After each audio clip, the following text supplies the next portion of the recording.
Hello, welcome. I'm your host, Elizibar. This is Deceased Unkillables number 3. I love the title design with the tire tracks because vehicles have played a big role in this. You know, there's the Batmobile. They totally ran over a zombie with it. Makes the tire treads totally an important key part of the book and or infrastructure of the book. The book. We got Wonder Woman zombie looking crazy over here. She's holding Red Hood's mask. He's right here. You know, poor Jason Todd.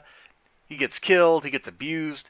That's just his lot in life, I guess. And you got all these other characters hanging around in the background, you know, in various states of being dead. It's a great cover. It's evocative. It kind of pulls you in, you know. It's one of those things you can feel like the sense of danger right there on the cover. Oh, man. And we open up. Look, it's that sense of danger.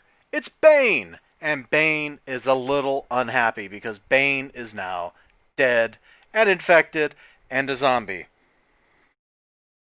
And of course, Mirror Master is also running around, which is why we're here. In case you don't remember what Unkillables is, Unkillables is that miniseries that's like Marvel Zombies.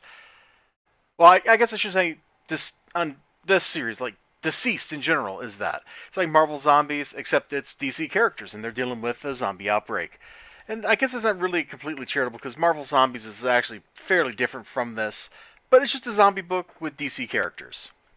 There we go. This one is kind of fun because it's all about a bunch of supervillains who are put together by Vandal Savage, who, well, at this point in the story, Vandal Savage is just out of the story. He ain't here anymore. No, sir. We got Jim Gordon, we got a couple Bat people, and with the supervillains, they got to do some fighting. And Grundy is a beast.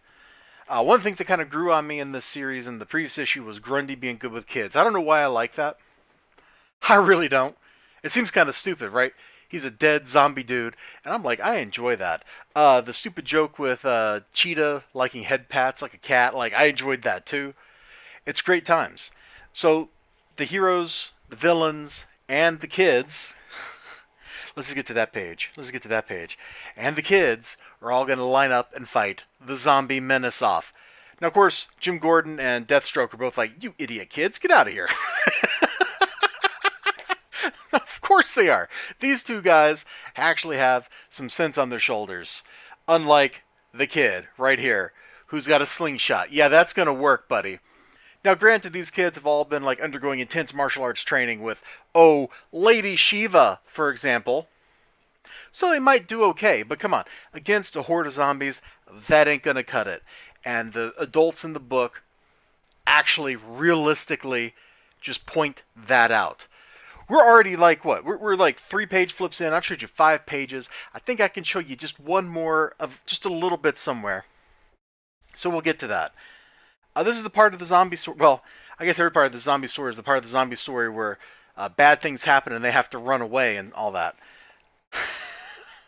Let me just find something cool here to show you, like, as the final bit. Because I'm not going to try to tell you, like, who's living, who's dying, or any of that. I would just like you to check the book out for yourself if you're really interested in those kind of details. But here we go. We'll go with this, man. Zombie Wonder Woman throwing a school bus.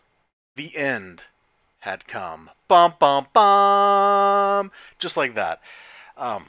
She is definitely a menace. She's probably the most powerful person left on the planet Earth.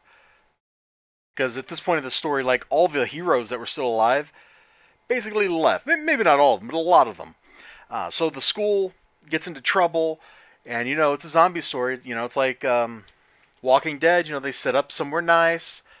Then we cut like one issue later, and now the place that was nice has fallen, and they have to flee across the countryside and get back together, and half of them die, and they pick up a bunch of new friends who then just start dying because that's what you do in a zombie story. It's very cliche, actually. That's probably the only thing I can knock this book for, is being very cliche. There's not a whole lot of like original oomph here. It's very much like, let's take all these zombie tropes and apply them to the DC universe. The first miniseries was like that. The one shot, which was A Good Day to Die, That was like that. This one is like that. That's just how this story is built. It's just taking stuff you've already seen and putting superheroes in. And there's not really anything wrong with that. It's at least a little bit of a different flavor from your typical like zombie kind of fare. It's totally a little bit different. The DC approach to this is very different from what Marvel did with Marvel Zombies. Um, Much to my surprise, I'll just go ahead and admit that. Much to my surprise, this was a little bit different from Marvel Zombies, because Marvel Zombies is all about, oh, the evil zombies are eating everybody, and they've already won. This is like the struggle, the last desperate, we're holding on tight for survival kind of thing.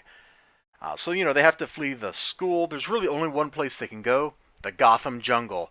Now, as I recall from the original miniseries, Poison Ivy and Harley are still there even after all the other heroes leave. Did I just call them heroes? Even after all the other superpowered characters have left, they're still there in Gotham, running the jungle. So that's where they're going to head. Obviously, the zombies are going to try to stop them. And then you get the last half of the book. I'm done. I'm not telling you any more about what happens in here. There's fighting. There's action. There are places where the art really kind of bothers me. And I started figuring this out. If I can find a good profile shot that doesn't show too much of the book off, I think it might just be like a stylistic choice. Here we go. This will work. This will work. People's faces are really flat. Like I don't know. That feels like too flat. The nose is real long for the size of the eyes. There's definitely like something about the art style there. But her face is basically like a flat line with a bump in it. The lips don't even like, none of the mouths are really big enough to like kind of feel like they should go back in here. Maybe it's a little more realistic this way or something, but it feels odd in those profile shots for everybody's faces to be so dang flat.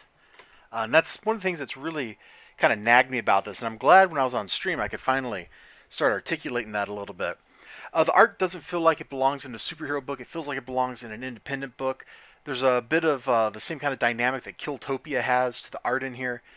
It's a little rough. It's a little polished. It makes me feel dirty. It makes me feel just a little bit dirty when I look at it. Like I just like put my hands in something icky, which I guess is kind of appropriate for a zombie book, but it's not entirely what I was hoping for, what I was looking for. All in all, Unkillables turned into a really fun miniseries. I had a blast with this. I think this is actually more fun as a miniseries than the original DCEASED was. It's certainly more interesting than the one-shot was, which, while that had some interesting ideas, I just don't see why it exists. This was a lot of fun, man. These morally gray characters, well, some of them aren't even gray. Some of them are just like straight up, we're evil. But these like villains having to deal with some of the more practical heroes, and then Jim Gordon. It just turned into a fun treat seeing all the interactions, how they deal with stress, the way the kids stuff like survive, the way they react, the way they grow. Even though it's like very short. This probably could have been stretched out into a lot more issues. I'm glad it was not. I'm glad it was told in a fairly compressed format. There's not a whole lot of time wasted in this book, at least. Maybe issue 1 or issue 2 I could like give some flack to about that, but this book moves at a breakneck pace. Once you start reading it, you're not going to be able to take a breath. You're just not. You're going to just have to hold your breath until you're done. So I hope you can hold your breath for like 7 minutes or 10 minutes or something, because that's how long it's going to take to get through this cool book. You all take care of yourselves. Remember to like, comment, subscribe. If you like zombies and superheroes, give this a try. Check out the whole miniseries, not just this issue. Although I think you could probably just pick up this issue and just kind of accept the premise and go with it. Bye-bye, everybody.